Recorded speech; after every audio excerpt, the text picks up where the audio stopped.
So after about 4 years, 4 months with my 90D and just a hair under 100,000 miles, my 12-volt battery warning gave me a little warning. So basically the car's screen tells you when it thinks that the 12-volt battery is struggling.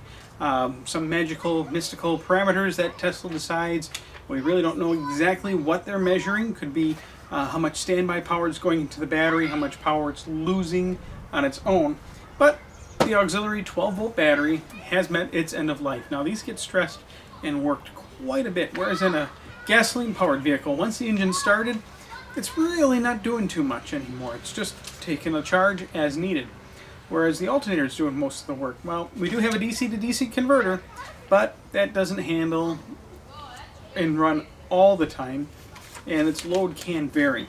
So, after trying to get one from Tesla and giving up, trying to get a hold of anybody in their parts department, nobody answers the phone, big surprise, and nobody returns voicemails, big surprise. Ongoing issues, of course. I contacted Gruber Motorworks. Some of you might know or have heard of Gruber Motorworks. They're the famous place down in Phoenix, Arizona that's taking care of all the old original Tesla Roadsters that Tesla is no longer really wanting to service.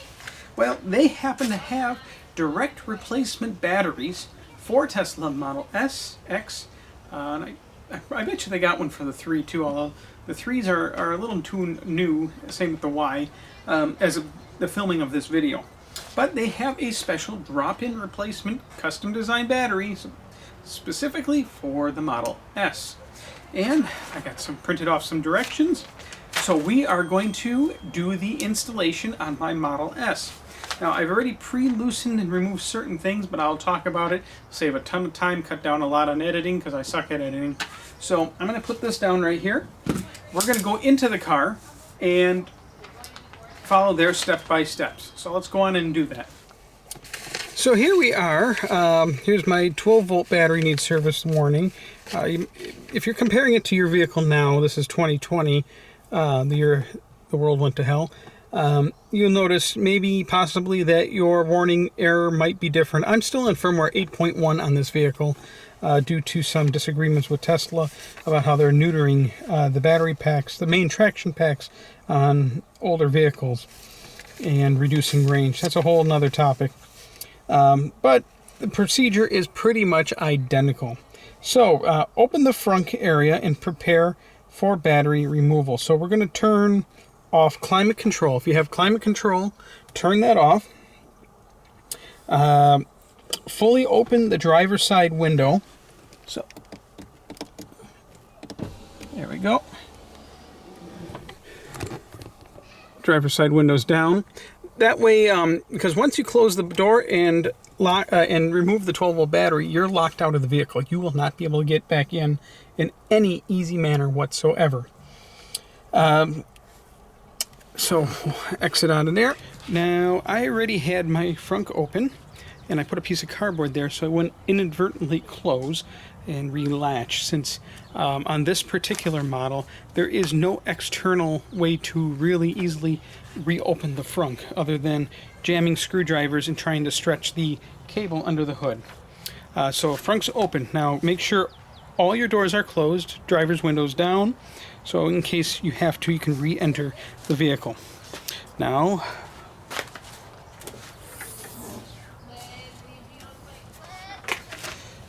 next step, remove the under hood storage bin. So go around, and there's the weather stripping here. And you peel that over. I already have things pre-loosened a little bit. And you want to get the carpeted insert separated from the plastic bin.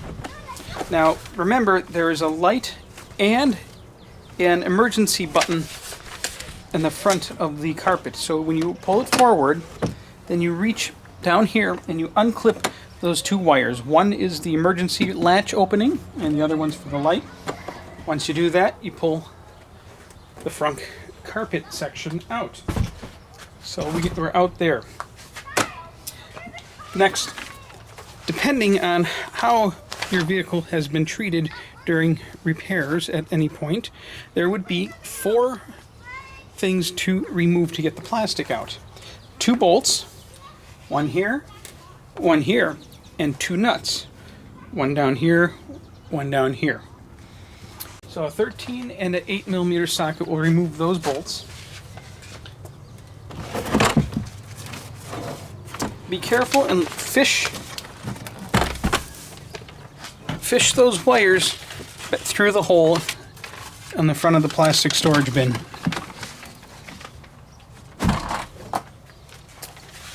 I was looking for that. I did have this apart a little while ago. It goes back up there. Now, on my particular vehicle, a 2016 non-refresh 90D without biohazard defense mode HEPA filter, it is much easier to access the 12-volt battery. Now, your mileage may vary. If you purchase the replacement battery from Gruber Motor Works, they tell you exactly how to get to the battery for your specific year, make, and trim level of vehicle. Now, for the older ones, such as the non-Autopilot 2012, 13, and 14 vehicles, that battery was buried way back down there. So, there is our 12-volt battery. Next, unplug the first responder loop. Unplug the loop. Do not cut the loop. Wait at least 2 minutes for all electrical circuits to fully discharge. So, there are safeties on these vehicles called the first responder loop. And you might have noticed, if you went poking around your car, that there are different spots where it has these little stickers that tell first responders where to cut to disable certain high-powered sections of the vehicle. But we are going to unplug. Now, depending on how much wire they gave you from factory, you might need to disconnect a couple of the little push things, that little trim panel holders that hold this piece down. So I already did that. Take out the air filter cover because the cable is not long enough for me to just unplug it. And also be careful because you might be able to drop it back in there. Don't want to do that. Just want to unplug it, not drop it and have to try and go fishing for it. Although if the adhesive held, in my case it did not, there's a little 3M adhesive clip, since Tesla loves useless 3M adhesive clips. Missing, loose, holding things together. So we're going to disconnect that. See that at first? That pops out. Gently, don't break it off. Just pop it out and then release the clip. And then you can also kind of wedge it there so it doesn't fall back underneath your air filter. That would be bad, and then you're going to be swearing at yourself. It's just like 10mm sockets. You might as well just throw it away as soon as you open the socket set, because once you drop it, you never find it again. So now we're in the waiting phase. Wait at least 2 minutes for all electrical circuits to fully discharge. Darn. I suppose I can just speed up and cut this section of video. So that's what we're going to do. Now, your warranty is void if you forget to disconnect the first responder loop and letting the circuits discharge. It will screw, or potentially could screw up, the computer system or other things having to do with the safety features of your vehicle, airbags, the pyro fuse to the main pack. We can disconnect the battery. So it says first disconnect the negative terminal. Take that bolt out, not tighten down, right there, yep. All right, so then we got positive terminal here, cap, and a little wrench here. Let's get the retainer loosened here. Let's see, what do we need? Is that it looks like a 10 mil.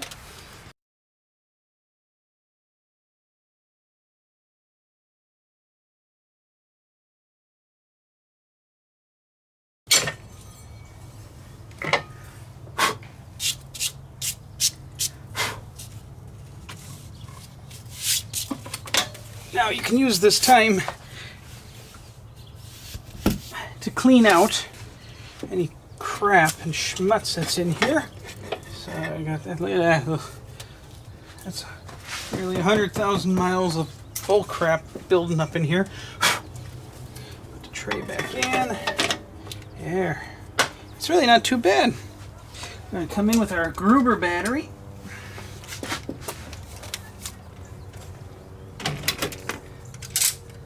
Here's our Gruber.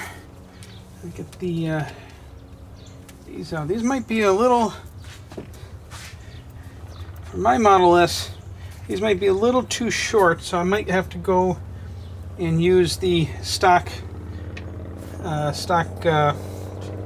nuts on the battery.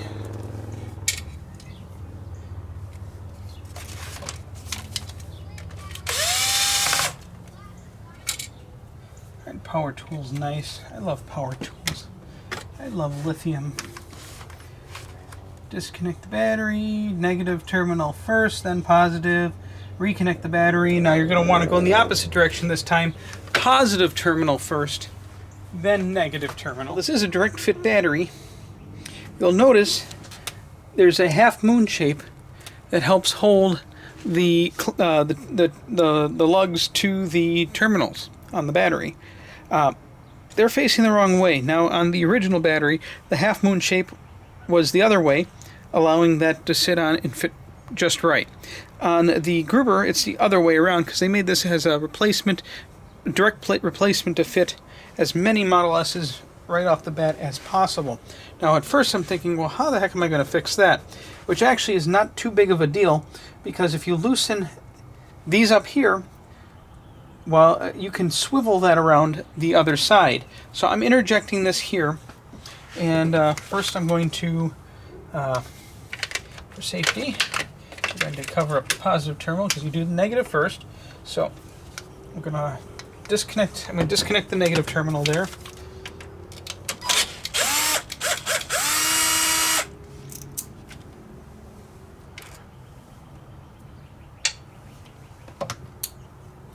Alright, so negative first, then positive. And yes, I did go back, redischarge the first responder pin, so we're good there. So this is what you need to loosen up right there, and then you can turn the half moon shape around. So let's see, what size is that? That's a 10. So let me grab my size 10 here. I want that to stay up. I tell you, that ain't gonna. Alright, whatever. There we go. Alright, size 10 here.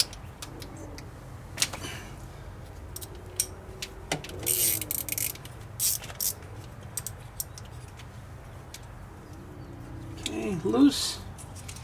See, I rotated it around like that. Boom, bada bing, bada boom. So got that. And I'm just going to put it, before I tighten it down, put it right back on there so I can adjust it as necessary. And yep, much better, much better.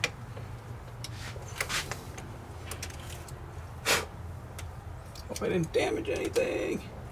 No, looks good.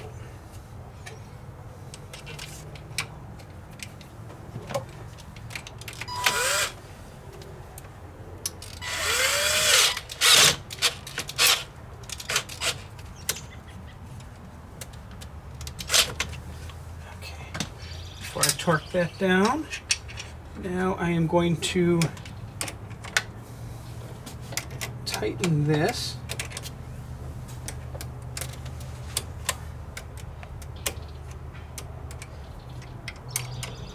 I kind of miss working on cars. It's been a while. I'm glad I caught that so something didn't get loose while I'm going down the road, and then all of a sudden I lose all power. You lose 12 volt, you lose brakes, you lose power steering, your traction battery disconnects. So, That's tight.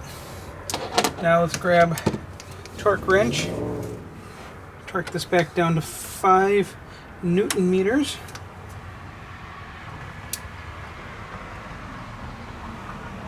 There we go. Now do the same to this one on this side. And okay, I'm gonna be honest with you guys. It looks like someone bent the living crap out of this one.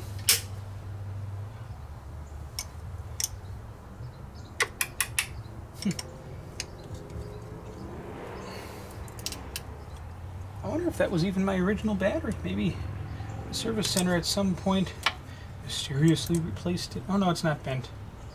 Maybe a little bit. Could have mysteriously replaced it at some point. Nope. That bugger don't want to come loose.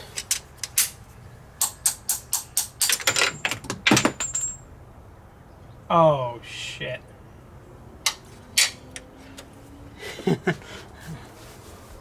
I hope I heard that just fall out onto the ground.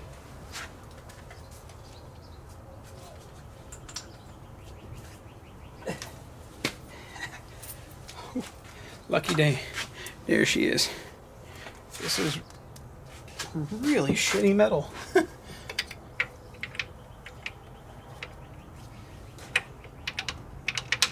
Yeah. Oh, what the heck? We got it there.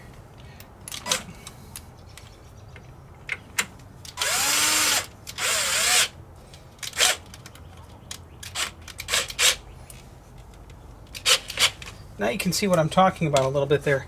How the half moon shape and kind of encompasses and holds onto that real nice.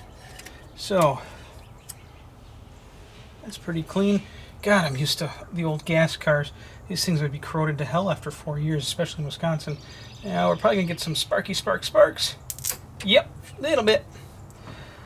Woo! And my door handle's just opened back up.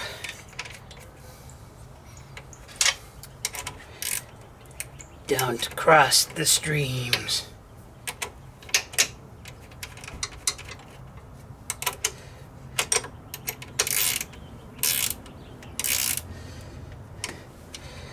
Odd placement, but considering how much stuff Tesla managed to fit into such a small space, it actually is rather impressive.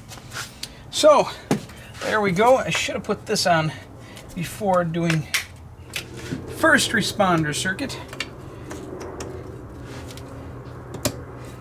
Plug that in. You might need to give the that little safety clip a little tap. If you can name who says that on a regular basis, you get bonus points.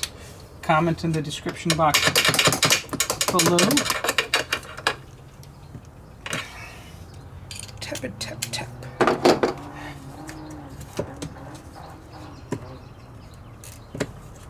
Yep, that's in there. Put that back underneath the air filter housing. Tesla, if you're watching, another 1 inch on that wire would have been really nice. Reboot the MCU. So if you want, you can put the whole thing back together, but I like testing things before I put driver's door opened. Performing system check. Please wait. Okay, I've never seen that before.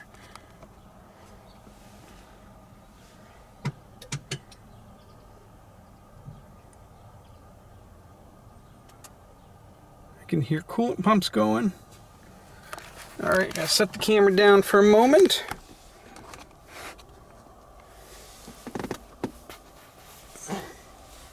Pressing scroll wheels. 1, 2, 3, 4, 5, 6, 7, 8, 9, 10.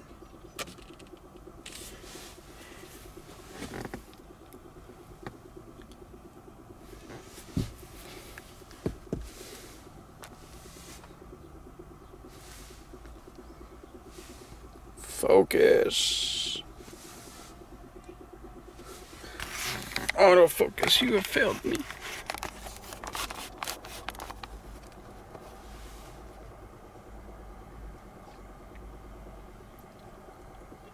Ooh.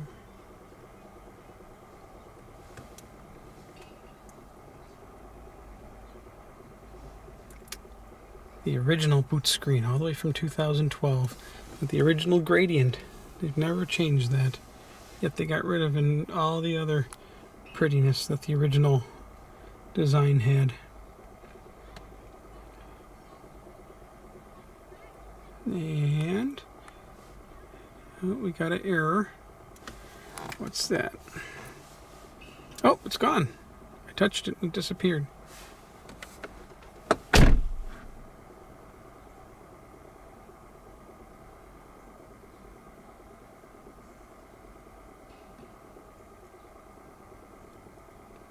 And I guess that is it. We're done. That was really painless. I mean, this was my first go at it, and I didn't have a dry run other than just unscrewing some stuff ahead of time under the hood, which was no big deal, realistically. So, I mean, it's so easy, a KMAN can do it. God, did I really just say that? So, anyways, Gruber Motorworks. The link will be in the description box